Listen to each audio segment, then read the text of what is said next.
나폴레옹 군대 병사 중에 엄청난 잘못을 저지르고 사형을 당해야 하는 어린 병사가 하나 있었습니다. 그는 총살형을 선고받았습니다. 형 집행 전날 그의 어머니가 나폴레옹을 찾아와 간곡히 부탁했습니다. 은혜 베풀어 줄 것을 간청했습니다. 나폴레옹은 단호하게 거절했습니다. 당신의 아들은 은혜 받을 자격이 없습니다 라고 말했습니다. 이에 어머니는 물러서지 않고 더 당당하게 대답했습니다. 네, 알고 있습니다. 제 아들에게 그럴 자격이 있다면 그건 은혜가 아닐 것입니다 라고 했습니다. 우리가 늘 은혜라고 말을 하지만 정말 은혜가 무엇이겠습니까? 나는 받을 자격이 없는 사람입니다. 그런데 넘치는 하나님의 사랑이 부어졌습니다.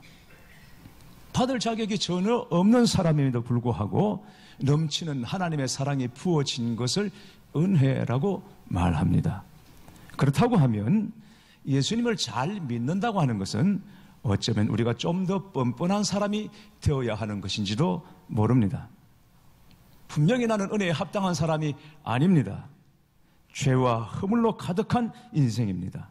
그러나 큰 파도가 한번 덮치면 모래 위에 적힌 모든 낙서들이 한꺼번에 다 지워지는 것처럼 죄와 허물로 가득한 인생이지만 예수 그리스도 십자가 그 보혈로 우리의 죄를 씻어주심으로 말미암아 사죄의 은총이 우리에게 주어졌다는 것입니다. 그게 진짜 복음이고 그것을 받아들이는 것이 진짜 믿음인 것입니다. 엄마가 외출을 하면서 어린 남매에게 단단히 주의를 주었습니다. 누가 와도 엄마가 아니면 절대 문 열어주면 안 된다. 세상이 하도 험하니까 누가 와서 두드린다고 아무나 문 열어주면 안 돼. 절대 엄마 말고는 문 열어주면 안 돼. 그랬습니다. 아빠가 집에 돌아와서 문을 두드렸는데 절대 문을 열어주지 않습니다. 엄마가 문 열어주지 말라고 그랬다고 아빠가 밖에서 아무리 두드리고 눌러도 절대 문을 열어주지 않더라는 것입니다. 그래서 아빠가 계속 문 앞에 쭈그리고 앉아 기다렸다고 합니다. 효자입니까? 불효입니까? 성경의 가장 불효자가 누구라고 생각하십니까? 탕자 아닙니까? 아버지가 엄연히 살아계신데 아버지, 어차피 아버지는 돌아가실 분이시니까 돌아가신 걸로 합시다. 그리고는 아버지의 재산을 가지고 멀리 더 멀리 아버지로부터 멀어질수록 행복은 더 커지리라고 생각하고 멀리 갔습니다. 그 돈을 가지고 유익한 일을 한 것도 아닙니다. 허랑방탕하게 살았습니다. 그런데 성경은 그 탕자를 복 있는 사람으로 그리고 있더라는 것입니다. 그 행위 자체를 정당화하는 것이 아닙니다. 아버지께로 돌아와 아버지 품에 안겨있는 그 결단을 귀한 것으로 보는 것입니다. 아버지께 돌아와 품에 안기고는 지금까지 한 번도 집을 떠난 적이 없었던 사람처럼 늘 아버지 품에 안겨 있었던 사람인 것처럼 그렇게 뻔뻔하게 아버지 품에 안겨 있는 그 모습을 성경에서는 가장 아름다운 장면으로 기록하고 있는 것입니다. 그러므로 우리가 예수님을 잘 믿는다고 하는 것은 이처럼 좀 뻔뻔해질 필요가 있다는 것입니다.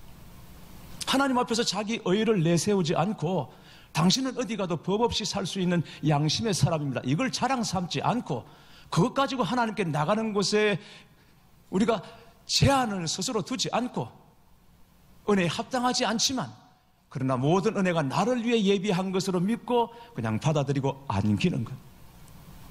그리고 여전히 죄를 먹고 마시고 살아가고 있지만 그보다 더 크신 하나님의 속죄의 은총이 내게 주어졌다는 것을 믿고 그것을 누리는 것. 이게 믿음인 것입니다. 여러분 어떻습니까? 이 은혜가 오늘 여러분에게 넘치시기를 축원합니다. 야곱의 장례식이 끝났습니다. 요셉과 형제들은 장례를 다 마치고 애굽으로 돌아왔습니다. 그런데 아버지 장례식을 치른 다음에 형들의 마음이 불안해지기 시작합니다. 아버지 계실 때는 괜찮았습니다. 그런데 장례식이 끝나자마자 그들에게 보호막이 사라졌다는 생각을 한 것입니다. 형제들 간의 사이가 나빠서 싸울 일이 있어도 부모님이 계시면 아무래도 조심하게 되고 그리고는 참게 됩니다. 눈치를 보게 됩니다. 그러다가 부모님이 안 계시거나 돌아가시게 되면 형제들 간에 싸움이 일어나는 가정들이 간혹 있습니다. 창세기 27장 41절에 보면 에서가 자기의 복을 야곱이 가로챈 다음에 너무너무 미웠습니다. 죽이고 싶도록 미웠습니다. 그러나 아버지 이삭이 살아있는 동안에는 참았습니다. 그의 아버지가 야곱에게 축복한 그 축복으로 말미암아 에서가 야곱을 미워하여 심중에 이르기를 아버지를 곡할 때가 가까웠은즉 내가 내 아우 야곱을 죽이리라 하였더라. 아버지를 곡할 때가 가까웠단 말은 이제 아버지가 연로하셔서 돌아가실 때가 가까웠는데 너 아버지 돌아가시면 보자. 그때는 너 죽는 거다. 이런 생각을 가졌던 것입니다. 그러나 어쨌든 아버지 살아계신 동안에는 참았습니다. 그런데 그걸 야곱이 먼저 눈치채고 외삼촌 라반의 집으로 도망을 쳐버렸죠. 요셉의 형들은 아버지 야곱이 죽은 후에 드디어 요셉이 이제 우리에게 복수를 하겠구나라고 생각했습니다. 보니까 이 형제들은 지난 30년간 하나도 바뀐 것이 없고 한 걸음도 앞으로 나아가지를 못하고 있습니다. 여전히 과거 자신들의 죄에 묶여서 불안감을 떨쳐내지 못하고 있었던 것입니다. 형들은 아버지를 내세워서 요셉의 보복에서 벗어나려고 했습니다. 그들은 아버지가 요셉의 형들에게 요셉으로 하여금 죄를 용서해 달라고 부탁을 했다라고 말을 전합니다. 아버지가 요셉의 형들에게 이런 말을 한 적이 없습니다. 요셉아, 내 형들의 죄 허물을 이제 용서하라. 이런 말을 야곱이 요셉에게 한 적이 없습니다. 그리고 형제들에게 대신 전한 적도 없습니다. 왜냐하면 요셉의 형제들은 요셉에게 한 자기들의 과거 잘못을 한 번도 아버지에게 정확하게 말한 적이 없기 때문입니다. 아버지, 사실은 늘 채색 옷 입고 다니고 그리고 그냥 툭 하면 아버지께 고자질하는 저 동생 요셉 놈이 미워서 우리가 다 요셉을 애굽에 팔아버렸습니다. 그때 피 묻은 요셉의 채색 옷 가져왔는데 그건 사실 짐승을 죽여서 그 피를 묻혀서 가져온 것이고 요셉을 애굽에 팔았습니다. 그런데 그 요셉이 살아서 지금 애굽의 총리가 되었습니다. 이렇게 말한 적이 없어요. 그냥 애굽에 가니까 요셉이 총리가 되어서 살아있더라. 그 총리 동생이 우리 가족을 초청해서 이런 정도 얘기했지 요셉이 도대체 애굽에 왜 가 있는지 이 과정에 대해서 한 번도 아버지 앞에 정확하게 고한 적이 없습니다. 설령 아버지가 알았다 하더라도 형들을 용서하라는 것을 용서해야 할 당사자인 요셉에 얘기하지 왜 형들에게 얘기했겠습니까? 그러니까 형들이 얘기하는 이 말은 거짓말이었습니다. 어쨌든 요셉의 형들은 요셉에게 용서를 구합니다. 당신 아버지의 하나님의 종들인 우리 죄를 용서하소서. 이 말을 듣고 요셉이 웁니다. 그 울음은 쓸쓸하고 외로운 울음입니다. 사랑하는 아버지 장례식을 마치고 난 직후에 요셉의 마음이 어떠했겠습니까? 얼마나 쓸쓸하고 외로웠겠습니까? 그런데 형들은 여전히 자신에 대하여 두려움과 경계를 늦추지 못하고 있습니다. 진정한 형제로 아직 받아들이지 않고 있는 것입니다. 그러니까 그 넓은 애국 땅에 가족은 하나도 없습니다. 아버지 돌아가시고 나니까 아무도 없습니다. 형들은 결국 보니까 남남이에요. 자기를 두려워하고 경계만 하고 있을 뿐이지 진정한 형제로 받아들이고 있지 않더라는 것입니다. 그리고 자기 앞에서 굴종적인 모습을 보이는 그 형제들의 모습을 보면서 얼마나 서글펐겠습니까? 그래서 요셉이 웁니다. 어쨌든 요셉은 형들 때문에 울 일이 너무 많았습니다. 교회 여러분, 이처럼 용서받지 못한 사람에게는 늘 두려움과 불안감이 있습니다. 세월이 결코 약이 아닙니다. 우리의 과거는 없어지지 않고 어디엔가 남아 있습니다. 세월이 간다고 죄가 없어지는 것이 아닙니다. 중요한 결단을 해야 될 때, 그리고 앞으로 나아가야 할 때 어디엔가 숨어있던 우리의 과거가 나타나서 불쑥 우리 앞에 나타나 우리를 밑으로 끌어내리고 마는 것입니다. 용서받지 못한 사람은 아무리 사랑을 받아도 그 사랑을 누리지 못하고 은혜가 부어져도 그 은혜를 누리지 못합니다. 요셉은 그동안 형들에게 그리고 조카들에게 할 수 있는 한 최선을 다해 그들을 섬겼습니다. 불편하지 않도록, 섭섭해하지 않도록 세심히 마음을 살피고 모든 것을 챙겨주고 편의를 제공해 주었습니다. 그러나 형들은 요셉이 아버지 때문에 저러는구나, 아버지가 살아있으니까 눈치 보고 저러는구나, 이런 정도로만 생각했던 것입니다. 그러니까 동생 요셉의 사랑을 받으면서도 늘 언제나 보복받을까 두려워하는 마음을 가지고 하루하루 살아왔던 것입니다. 말하자면 아무리 비가 소나기가 쏟아져도 거기 그릇을 딱 엎어 놓으면 물 한 방울 안 들어가는 것과 꼭 같은 것입니다. 마음의 문이 닫히고 나면 그릇을 딱 엎어 놓고 나면 하나님이 값없는 사랑 부어주시고 한없는 은혜를 부어주셔도 그 사랑, 은혜 단 한 방울도 우리 속에 들어가질 못하고, 그래서 결국 사랑 없는 자처럼, 은혜 없는 자처럼 살게 된다는 것입니다. 교회 여러분, 요셉의 형들이 이렇게 불안해하는 이유가 무엇이겠습니까? 그것은 바로 용서받았다는 확신이 없기 때문입니다. 요셉이 용서 안 했습니까? 아닙니다.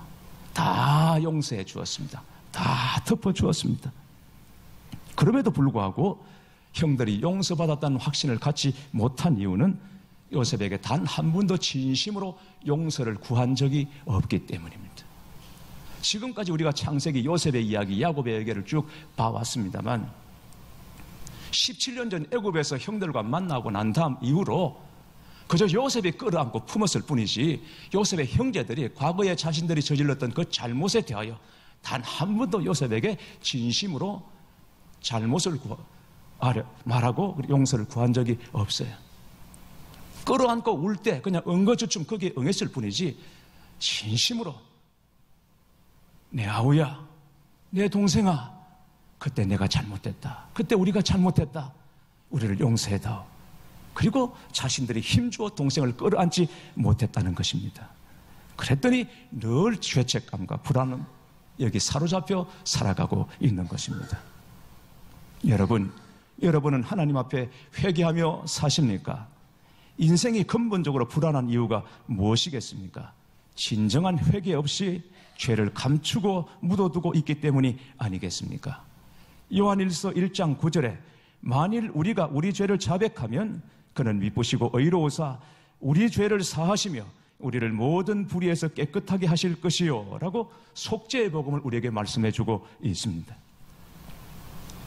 성령으로 우리를 조명해 주시고 비추어 주시고 말씀으로 우리 가운데 찾아와 주셔서 하나님 앞에서 처리하고 해결해야 될 우리의 모든 숨겨진 죄들이 드러나고 깨끗하게 하시고 정결하게 하시고 다시 회복시키시는 복음 앞에서 새로움을 입으시는 여러분 되시기를 바랍니다. 위대한 하나님의 작품인 우리 인생도 마찬가지입니다. 죄와 실수와 허물투성인 우리 인생을 예수님의 십자가라는 지우개로 지워주시고 용서해 주셨기 때문에 오늘의 저와 여러분이 있는 줄 믿습니다. 그 지우개가 없었다면 우리 인생은 영영 고칠 수 없고 회복할 수 없는 나락으로 이미 떨어지고 말았을 것입니다. 주님의 십자가가 우리 인생의 모든 악순환을 끊는 줄 믿습니다. 주님의 십자가를 붙드시기 바랍니다. 끊임없이 과거와 죄와 사슬에 우리를 묶고 두려고 하는 사단의 소리를 여러분 거절하십시오. 두려움의 방에 우리를 가두어 두려고 하는 사탄의 속임수에 넘어가지 마시기 바랍니다. 예수님의 십자가 능력 아래서 자유함과 평안함을 누리시기를 축원합니다. 오늘 말씀은 결국 우리가 무엇을 믿고 사는가라는 것을 묻고 있습니다. 말씀을 보십시오. 요셉의 형들의 입에서 하나님이란 말이 여러 번 나오고 있습니다. 그러나 그들의 입에서 하나님이라는 말은 나오고 하나님의 이름을 부르고 있습니다만 정작 그들이 믿은 것은 아버지 야곱이었습니다. 형들은 요셉에게 당신의 아버지라고 말을 하고 있습니다. 아직도 형제들은 아버지 야곱을 내세워서 요셉으로부터 보호받으려고 하고 있는 것입니다. 물론 이 형제들이 하나님을 모르고 하나님 없이 사는 사람들이 아닙니다. 그들에게도 신앙 고백이 있고 그들에게도 은혜 체험이 있습니다. 그러니까 이스라엘 12지파의 조상이 된 것이 아니겠습니까?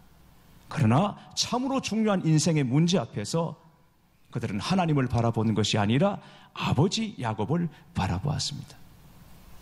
아버지 야곱을 그들 인생의 보호막으로 삼고 있었던 것입니다. 교회 여러분, 여러분은 어떻습니까? 언제라도 무슨 일을 만나도 여러분은 오직 하나님이십니까?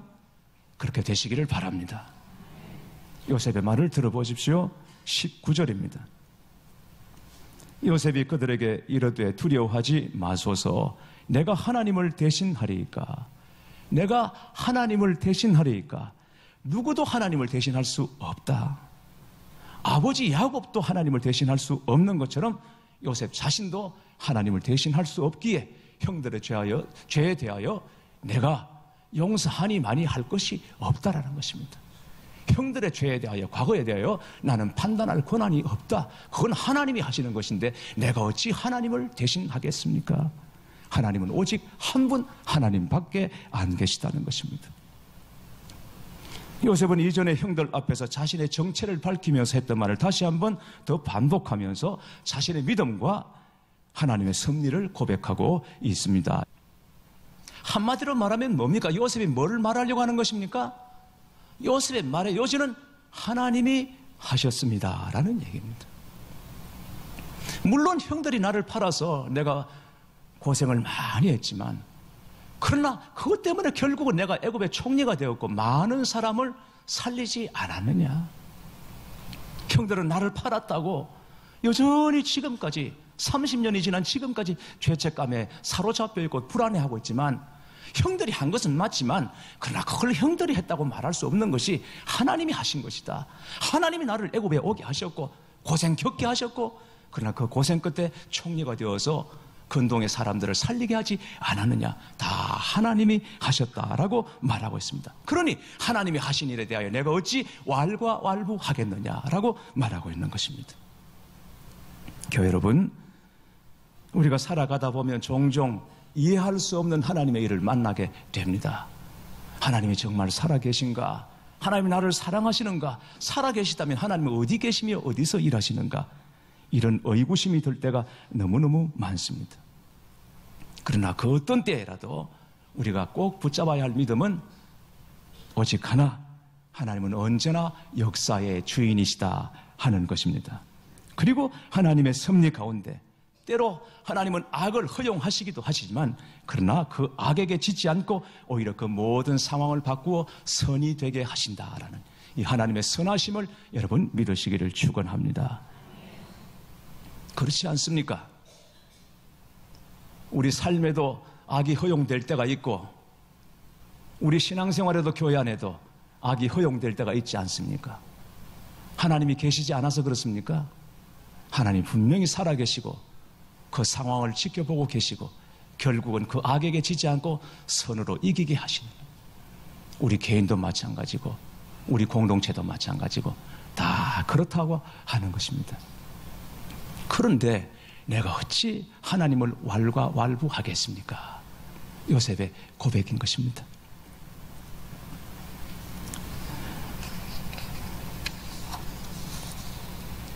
오늘 창세기 마지막입니다. 보니까 오늘까지 62번 제가 창세기 강해를 했더라고요. 1년이 훨씬 지났죠. 진짜 창세기 마지막 장을, 마지막 절을 제가 읽겠습니다. 25절, 26절 말씀. 요셉이 또 이스라엘 자손에게 맹세시켜 이르기를 하나님이 반드시 당신들을 돌보시리니 당신들은 여기서 내 해골을 메고 올라가겠다 하였더라. 요셉이 110세의 죽음에 그들이 그의 몸에 향재료를 넣고 애굽에서 입관하였더라. 요셉이 110세까지 삽니다. 증손자를 보고 복을 누립니다.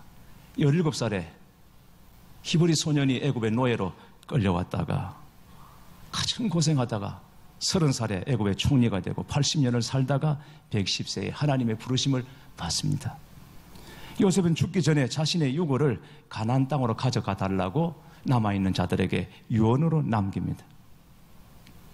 요셉의 유언은 먼 훗날 이스라엘이 애굽에서 출애굽할 때 그 유골함을 들고 나와서 여호수아에 가면 여호수아 24장 32절에 보면 이스라엘 백성이 요셉의 유골을 가지고 가나안 땅에 들어가서 세겜 그 묘지에 가족 묘실에 곱게 안장하는 것을 볼 수 있습니다. 출애굽 사람들이 얼마나 많습니까? 출애굽 역사는 또 얼마나 긴박합니까? 6월절 그날 저녁의 상황을 여러분 생각해 보십시오. 오죽했으면 하나님께서 누룩을 넣지 말고 급히 떡을 만들라 하셨겠습니까?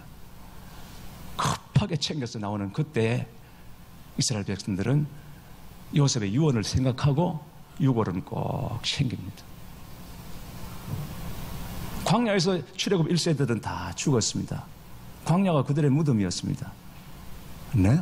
요셉은 광야에 묻히지 않고 그가 유언하고 소망했던 대로 가나안에 들어가 묻히게 됩니다. 그리고 유언하기를 애굽에서 내가 죽겠지만 완전히 장사를 지내지 말고 입간만 해라. 입간만. 그리고 입간 한 채로 두라. 여러분 그것을 바라본 이스라엘 사람들은 뭘 느꼈을까요?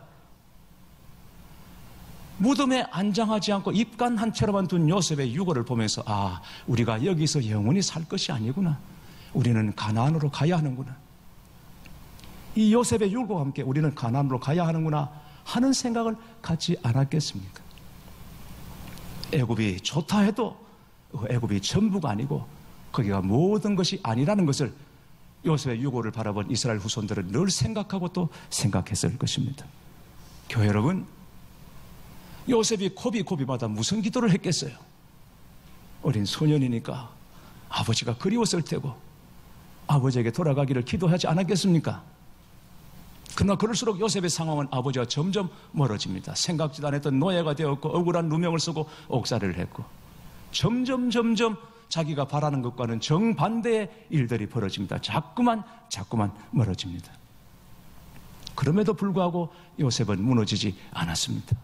궁극적으로 요셉이 바라고 기대하고 붙잡았던 것은 그의 아버지나 아버지 집이 아니라 영원하신 하나님과 하나님의 나라였기 때문인 것입니다. 요셉은 언제나 하나님을 바라보았습니다. 하나님의 나라를 사모했습니다. 그래서 죽어서도 여기서는 장사 지내지 말고 입간만 하라. 그리고 너희들 갈 때 꼭 나를 데려가 달라고 그렇게 얘기했던 거죠.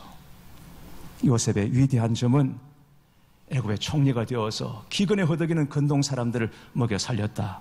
그게 아니라 매 순간 하나님을 바라보았다는 것이 요셉의 위대한 점인 것입니다. 교회 여러분, 하나님의 눈으로 보면, 하늘의 눈으로 보면 모든 것이 다 달라집니다. 모든 상황이 달라지고 모든 판단 기준, 모든 것이 다 달라지게 되는 것입니다. 요셉은 그 눈으로, 그 기준으로, 그 판단으로 그에게 허락하신 한 세상을 살아갔습니다. 사랑하는 교회 성도 여러분, 이 은혜가 우리에게 있게 되기를 주의 이름으로 축원합니다. 총리가 되어서 성공한 것이 아니라 성공 이후에 진짜 성공적인 삶을 살았던 사람이 요셉입니다. 무엇으로? 하나님을 바라보는 것으로, 하나님의 나라를 바라보는 것으로 성공 이후에 진정한 성공의 삶을 살았던 사람. 그게 우리에게도 자랑이 되고 성공이 되어야 할 줄 믿습니다. 우리는 하나님의 영광의 심히 중한 것을 위하여 하나님으로부터 부르심을 받았고, 오늘 팍팍하고 고난스러운 삶 가운데서도 하나님은 심히 영광의 중한 것을 위하여 우리 삶 가운데 하나하나 이루어 나가고 계시는 것을 믿으시길 바랍니다. 그 가운데 우리는 인내하고 그 가운데 우리는 절제하고 그리고 더욱더 주님을 바라보는 것입니다. 이 한 주간도 하루하루 믿음으로 걸으시고 하나님 바라보시며 승리하시는, 하늘 소망으로 승리하시는 여러분 되시기를 주님의 이름으로 축원합니다.